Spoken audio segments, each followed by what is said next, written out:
চলো আজ চতুর্থ অধ্যায় নিয়ে কথা বলা যাক। আমাদের চতুর্থ অধ্যায়ের নাম হচ্ছে introduction to web design and HTML। So অনেকেই ভাবছো যে ওয়েব ডিজাইন জিনিসটা কি। হ্যাঁ, এটা হচ্ছে আমরা যখন কোনো ইন্টারনেট ইউজ করি, কোনো ইন্টারনেট ইউজ করে কোনো কিছু দেখতে পাই, ওই সব কিছুকেই বলা হয় ওয়েব পেজ। সেটা টেকনিক্যালি অ্যাপসের উপরও হতে পারে, অথবা গুগল সার্চ করে যে সকল ওয়েবসাইটে আমরা ঢুকি সেগুলো হতে পারে। দেখো নামটা আমি বলে ফেললাম, ওয়েবসাইট। সো ওয়েবসাইটকে ডিজাইন করাকে বলা হয় ওয়েব ডিজাইন। এবং ওয়েব ডিজাইনের খুবই হাতেখড়ি বলা যায়, হাতেখড়ি একবারে শুরুর পর্যায়ে যেই ল্যাঙ্গুয়েজ, যে ভাষার মাধ্যমে ওয়েবকে ডিজাইন করা হয়, তার নামই হচ্ছে HTML। তো আমরা শুরুর দিক থেকে একটু শিখে নেই যে এই ওয়েব পেজের ধারণাটা কেন আসলো এবং ওয়েব পেজের দরকারটা কী। ওয়েব পেজের দরকারটা খুবই গুরুত্বপূর্ণ বিষয়। তো টিম বার্নার্স নামে একজন লোক ছিলেন, যিনি সার্নে কাজ করতেন, ওইখানে গবেষণা করতেন। তো উনি দেখলেন যে ওনাদের দেশসহ বিভিন্ন জায়গায় হচ্ছে তাদের যে গবেষণাপত্র আছে, গবেষণাপত্রগুলো হচ্ছে যে একে অন্যের কাছে দেওয়ার প্রয়োজন হতে পারে। এখন গবেষণাপত্র একে অন্যের কাছে দেওয়ার প্রয়োজন হতে পারে। গবেষণাপত্রের এই গবেষণাগারগুলো তো হচ্ছে অনেক দূরে দূরে হতে পারে, তাহলে কীভাবে দেওয়া যায়? তখন রিসেন্টলি হচ্ছে ইন্টারনেটটার মোটামুটি আবিষ্কার হয়ে গেছে। তো সে ভাবলো যে কেন ইন্টারনেটে কেন নয়, ইন্টারনেটে কেন আমরা পাঠাতে পারি না? ইন্টারনেটে আমরা সমস্ত তথ্য রেখে দিব, যখন যার প্রয়োজন হবে সে তখন দেখতে পারবে, হয়তো যার দেখার পারমিশন আছে সেরকমভাবে। তো উনি কিছু নামের প্রবর্তক হয়ে গেলেন, উনি কিছু নামকরণ করলেন। কীরকম?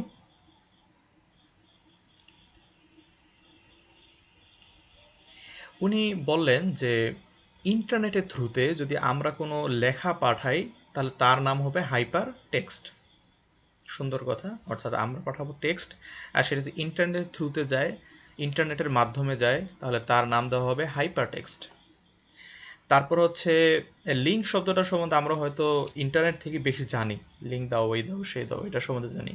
তবে লিঙ্ক মানে হচ্ছে কোনো কিছু ঠিকানা দেওয়া অ্যাকচুয়ালি। তো যদি ইন্টারনেটের থ্রুতে কোনো কিছু লিঙ্ক দেওয়া হয়, ইন্টারনেটের মাধ্যমে কোনো কিছু লিঙ্ক দেওয়া হয়, তাহলে তাকে বলা হয় হাইপার লিঙ্ক। লিঙ্ক মানে কোনো কিছুর ঠিকানা দেওয়া, তথ্য দেওয়া। তো ইন্টারনেটের থ্রুতে দিলে তাকে বলা হয় হাইপার লিঙ্ক।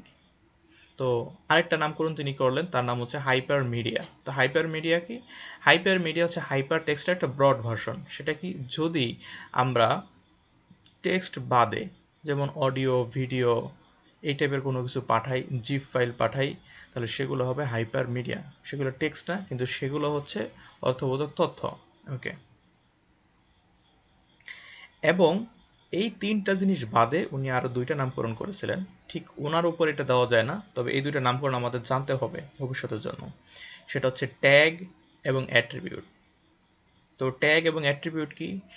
ট্যাগ হচ্ছে ট্যাগ হচ্ছে ধরো কোনো একটা স্পিসিসের নাম, সেটা হতে পারে মানুষ, মানুষ হচ্ছে একটা ট্যাগ, ঠিক আছে? সেটা হতে পারে দোকান, দোকান হচ্ছে একটা ট্যাগ। সেটা হতে পারে পানি, পানি হচ্ছে একটা ট্যাগ। এরপর আছে অ্যাট্রিবিউট। অ্যাট্রিবিউট মানে হচ্ছে চরিত্র। এখন এই যে মানুষ, এই মানুষের কিছু চরিত্র আছে, মানুষের কিছু ক্যারেক্টারিস্টিক আছে। সেই ক্যারেক্টারিস্টিকগুলো কী?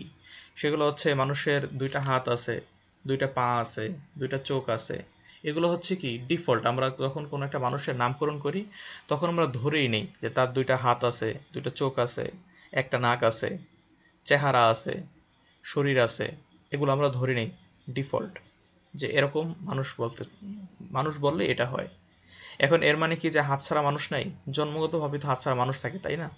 হচ্ছে যে তারপরে আমরা যখন একটা মানুষের তো কল্পনা করি, হয়তো আমরা সাধারণত আমাদের আশেপাশে যেরকম চেহারার মানুষ সেরকম ভেবে নিই। আমরা যদি বাংলাদেশি হই, তাহলে আমাদের এই রকম বর্ণ হচ্ছে, যেটা সুন্দর বর্ণ বলেন, এটা বলা হচ্ছে আহ, লাল সুন্দর বা এই টাইপের কিছু একটা জিনিস। তো ব্রাউন, ব্রাউন বলা যেতে পারে। তো আরেকটা হচ্ছে সাদা টাইপের সুন্দর। সবই সুন্দর। কালো এটাও একটা সৌন্দর্য। তবে এগুলো কি এক এক ধরনের রং। তাহলে এগুলো হচ্ছে মানুষের এক এক ধরনের অ্যাট্রিবিউট বলতে পারো, বৈশিষ্ট্য। তো যেমন ট্যাগ আছে সেই রকম তাদের বৈশিষ্ট্য আছে। কিছু বৈশিষ্ট্য আমরা ধরে নিই যেটাই হবে, যদি আমরা চাই বা যদি আমরা স্পেসিফিক্যালি কাউকে বলতে চাই যে হ্যাঁ সে একজন মানুষ কিন্তু তার আসলে একটা হাত আছে, ঠিক আছে, তাহলে আমাদের বলে দিতে হবে, ওই ক্যারেক্টারিস্টিক বলে দিতে হবে। যদি না বলি তাহলে আমরা বুঝে নেব যে ওই মানুষের দুইটা হাত আছে। কিছু থাকে এমনি এমনি আমরা বুঝে নিই, যখন আমাদের দরকার হয় এটা পরিবর্তন করার তখন আমরা অ্যাট্রিবিউটের মাধ্যমে পরিবর্তন করে দিতে পারি বা পরিবর্তন করে বলতে পারি। তো আমরা দুইটা বিষয় শিখলাম, সেটা হচ্ছে ট্যাগ এবং অ্যাট্রিবিউট। তাহলে বুঝতেই পারতেছো যে ট্যাগ হচ্ছে একটা ব্রড কথা, তার ভিতরে তার ইন্টারনালি কিছু অ্যাট্রিবিউট থাকতে পারে, একাধিক। তো ট্যাগ আবার দুই ধরনের হয়, একটা হচ্ছে ওপেন ট্যাগ, আরেকটা হচ্ছে ওপেন ক্লোজ ট্যাগ, আরেকটা হচ্ছে এমটি ট্যাগ। তো ওপেন ট্যাগ এবং ওপেন ক্লোজ ট্যাগটা কীরকম, সেটা হচ্ছে যে সকল ট্যাগ একটা বাউন্ডারির ভিতরে কাজ করে, যে এই বাউন্ডারির ভিতরে যে সকল জিনিস আছে তারা এই ট্যাগের, এই নামের, এই ধরনের অন্তর্গত, তাদের বলা হয় ওপেন ক্লোজ ট্যাগ। আর কিছু ট্যাগ আছে যাদের আসলে কোনো কি বলে এরিয়া নাই, যে হচ্ছে যে ওই জায়গাটা কাজ করলেই করবে। এটা এই বিষয়টা কি, জিনিসটা কি আমরা হচ্ছে যে নেক্সটে জানতে পারবো যখন আমি ডিটেলসে যাব। এখন অত বেশি ভেঙে বলা আসলে তোমরা তো বুঝবে না। এখন এই অধ্যায়ের আমি যে একটা কাজ করছি সেটা হচ্ছে কিছু শর্ট ফর্ম নিয়ে আসছি। শর্ট ফর্ম নিয়ে আসার কিছু কারণ আছে। এই শর্ট ফর্মগুলো নিয়ে কথা বললে আমরা আসলে ওয়েব পেজ সম্বন্ধে একটু ভালো ধারণা পাবো, ব্রড ধারণা পাবো। সেটা কি, আমরা সাধারণত যদি তোমরা লিঙ্ক ইউজ করে থাকো দেখবে যে প্রত্যেকটা লিঙ্কের প্রথমে লেখা থাকে www, যার ফুল ফর্ম হচ্ছে ওয়ার্ল্ড ওয়াইড ওয়েব, যা বিশ্বব্যাপী জাল।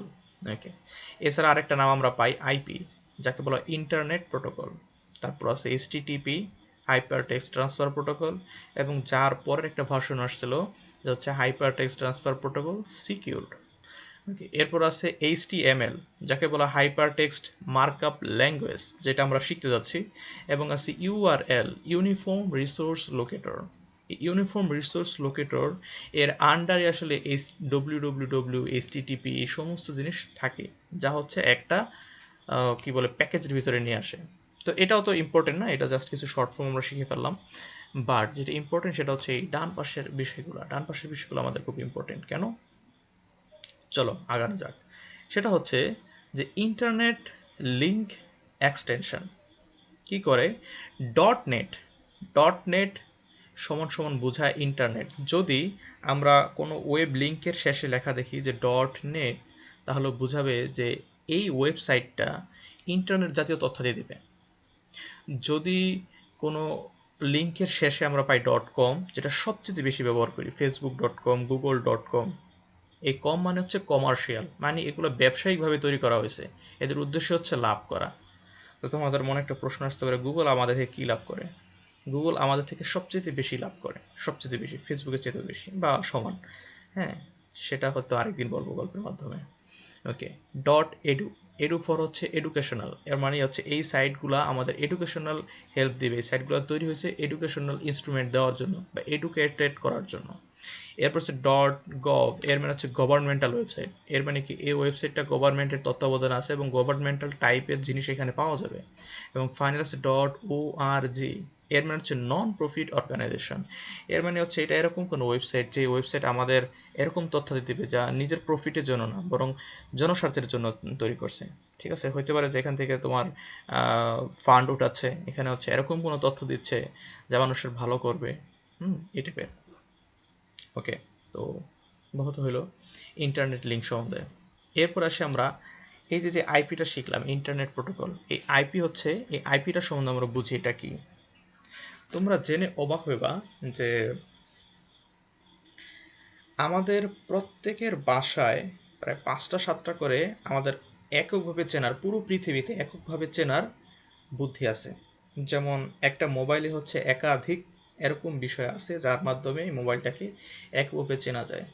এক একটা সিম এরকম কিছু জিনিস রাখে যার মাধ্যমে সিমকে এককভাবে চেনা যায়। মোবাইলকে এককভাবে চেনারও বুদ্ধি আছে, আবার সিমকে এককভাবে চেনারও বুদ্ধি আছে। এখন মোবাইলের ব্যাপারটা হয়তো আমরা অত বেশি বুঝি না, বাট সিমটা বুঝি কেন?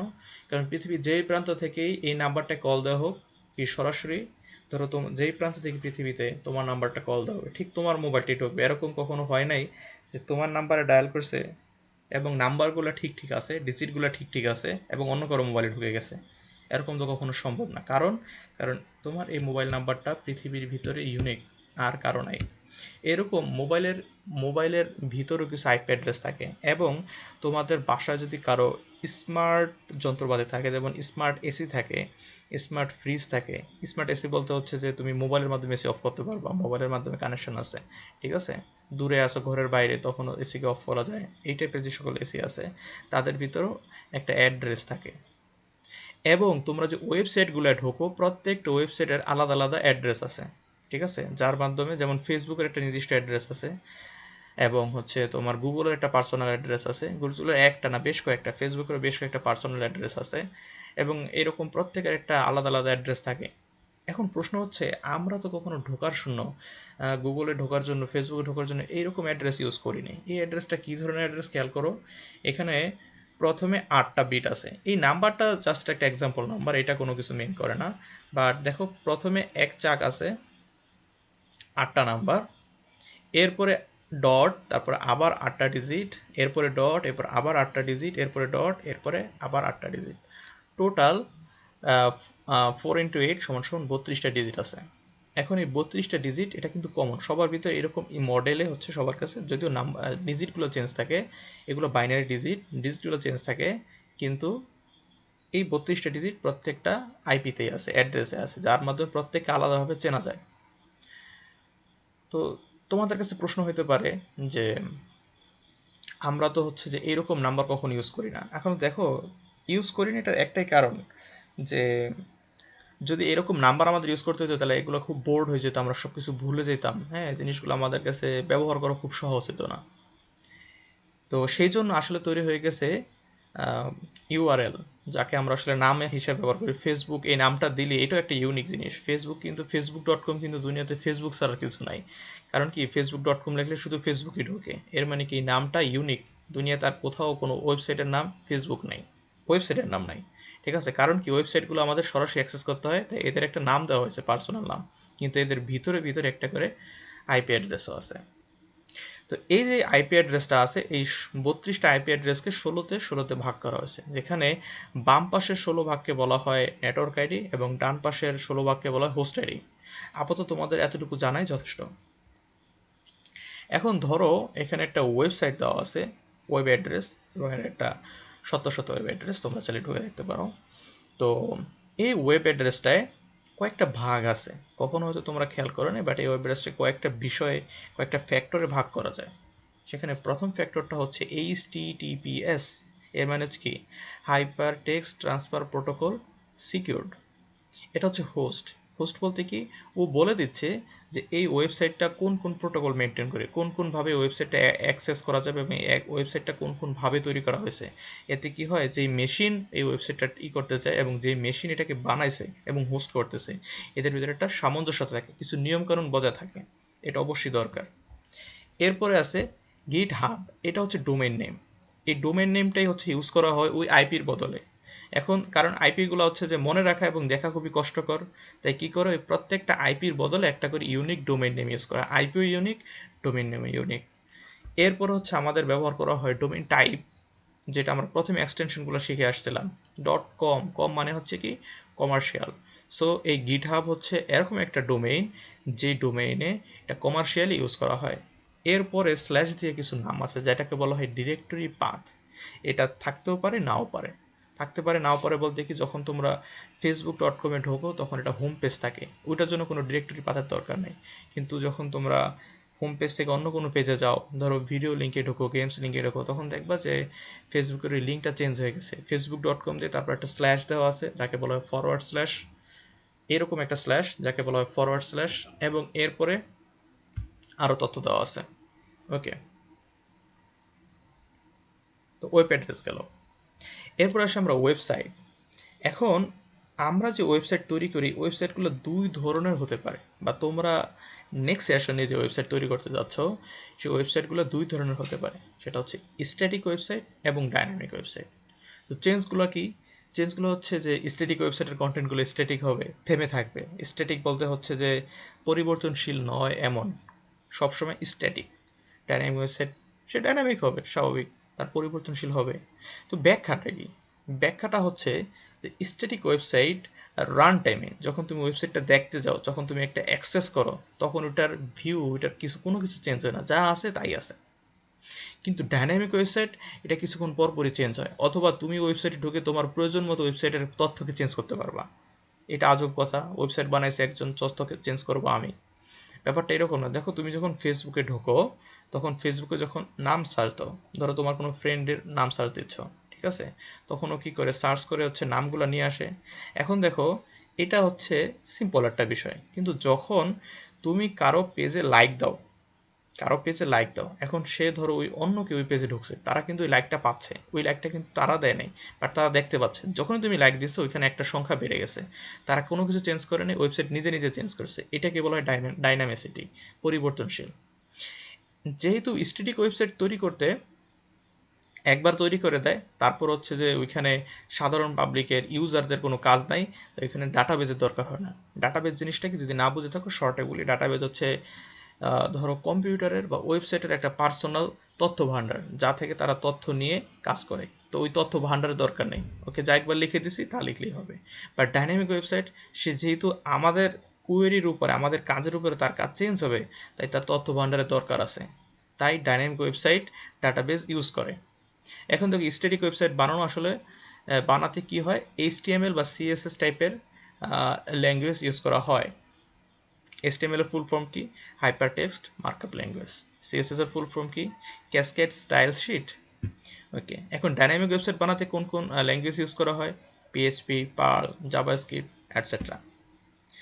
সো দেখো, যেহেতু স্ট্যাটিক ওয়েবসাইটে তোমার কোনো তথ্য দিতে হয় না, তোমার কোনো কিছু খুঁজতে হয় না, হ্যাঁ, তুমি জাস্ট ঢুকলা, যা আছে দেখলা, বের হয়ে গেলা, তাই এটা সিকিউর বেশি, তোমার তথ্য দিতেও হলো না, তোমার তথ্য চুরিও হলো না, এবং এটার এক্সপেন্সও কম, বানাতে কষ্ট কম।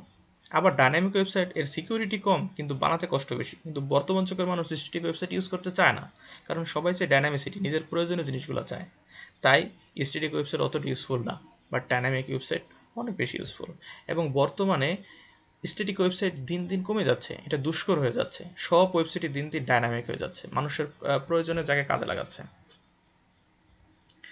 এখন আমরা ফাইনালি এই অংশে এতটুকু দেখব যে ওয়েবসাইটের স্ট্রাকচার মোটামুটি 3-4 ধরনের বা অনেক ধরনের হতে পারে।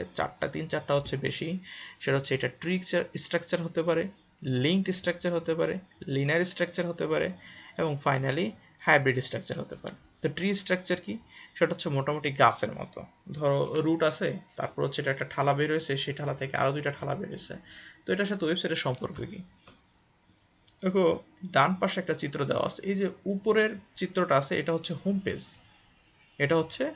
পেজ। যেমন তোমরা যখন গুগলে ঢোকো, তখন সিম্পলি google.com বা একটা সার্চ বক্সের মতো দেওয়া থাকে, আর কিছু দেওয়া থাকে না, ওইটাই গুগলের সার্চ বক্সে যদি যাও, যখনই তুমি কিছু সার্চ দাও, তখন দেখো অনেক একটা নতুন পেজ আসছে, সেই পেজে অনেকগুলো লিঙ্কওয়ালা সাইট আছে, ঠিক আছে। বা ফেসবুকের কথা চিন্তা করো, যখন তুমি ফেসবুকে ঢোকো, ফেসবুকে একটা পেজ আছে, ঠিক আছে, তখন ওই ফেসবুকের আন্ডারে ঢোকার পর দেখবা যে ওখানে অনেকগুলো বাটন আছে, অনেকগুলো অপশন আছে যাওয়ার মতো। তো দেখো ট্রির রুট পাইছি, এবং ট্রির অনেকগুলো ঠালা বের হয়ে গেছে, অনেকগুলো ঠালা, আমি যে কোনো ঠালা যেতে পারি। এখন ধরো তুমি প্রথমটা ঢোকলা, যেটা হচ্ছে গেমসের ঠালা, ঠিক আছে, গেমসের অপশনে চলে গেলা। এখন গেমসের অপশনে যাওয়ার পর কি তোমার গেমস খেলা শুরু হয়ে যাবে? অবশ্যই না। তুমি এখানে ঢুকে দেখবা যে আরও বেশ কয়েকটা গেমস খেলার আছে, মানে গেমসের অপশনে ঢুকছে, এখন দেখো যে ওইখানে অনেকগুলো গেমস আছে। এখন ওই গেমসগুলো হচ্ছে নতুন ঠালাপালা, ঠিক আছে। এই গেমসগুলোয় তুমি ঢোকলা, এই গেমসগুলো যে কোনো একটা তুমি ঢুকতে পারো, এবং ফার্দার আরও অপশন থাকতে পারে, ঠিক আছে। এটা হচ্ছে ট্রি স্ট্রাকচার। এখন লিঙ্কড স্ট্রাকচার কি, লিঙ্কড হচ্ছে, ধরো তুমি একটা খবর কাগজ পড়তেছো, হ্যাঁ, তাহলে কি করবা, যে প্রথম খবরের পৃষ্ঠাটা তুমি দেখলা, তারপরে পরের পৃষ্ঠাটা যাওয়ার জন্য নেক্সট চাপলা। ব্যাপারটা হচ্ছে মোটামুটি এই যে এইটা থেকে দ্বিতীয় করে আসলাম, তারপরে যদি অনেকগুলো ঠালা না হয়, জাস্ট একটাই হইতো, জাস্ট রাশি প্রথমে একটা রাশি আছে, তারপরে একটা, তারপরে একটা একটা করে, তাহলে এটা কি বলা হতো, লিঙ্কড স্ট্রাকচার, লিঙ্ক করে করে আঁকানো। এবং লিঙ্কড স্ট্রাকচারের পরে আছে লিনিয়ার স্ট্রাকচার, যেটা অনেকটাই লিঙ্কড স্ট্রাকচারের মতোই। তবে লিঙ্কড স্ট্রাকচার কি হয়, যে লিঙ্কড স্ট্রাকচার ব্যাক করা যেতে পারে, ঠিক আছে, লিনিয়ার স্ট্রাকচার ব্যাক করা যায় না, শুধু সামনের দিকে আগাতে থাকে। ফাইনাল হচ্ছে হাইব্রিড স্ট্রাকচার। এখন যেই মতামতগুলোই বললাম, দেখো যে এখানে যে চিত্রটা দেখতে পাচ্ছ, এই চিত্রটা কিন্তু এই তিনটা মতামতের একটা মতামতের সাথে পুরোপুরি মিলে না, কারণ এটা হচ্ছে হাইব্রিড সিস্টেমটা। কি যে প্রথম রুট আছে, এর থেকে অনেকগুলো হচ্ছে ঠালা বের হয়েছে, তা এটা ট্রি স্ট্রাকচার আছে। কিন্তু এরপরে এই যে ঠালাটা আছে, এখান থেকে আরও দুইটা ট্রি বের হয়েছে, কিন্তু এটা কিন্তু ট্রি আকারে না, এটা জাস্ট লিঙ্ক আকারে আছে। হ্যাঁ, এটাকে বলা হাইব্রিড। হাইব্রিড হচ্ছে অন্য অন্য পদ্ধতিগুলোর একটা মিশ্রণ, সুবিধার্থে একটা মিশ্রণ। তো প্রথম ইসের জন্য আপাতত এই পর্যন্তই। আমরা নেক্সট পার্টে প্র্যাকটিক্যালে আগা যাব এবং দেখব যে কী থেকে কী করা যায়।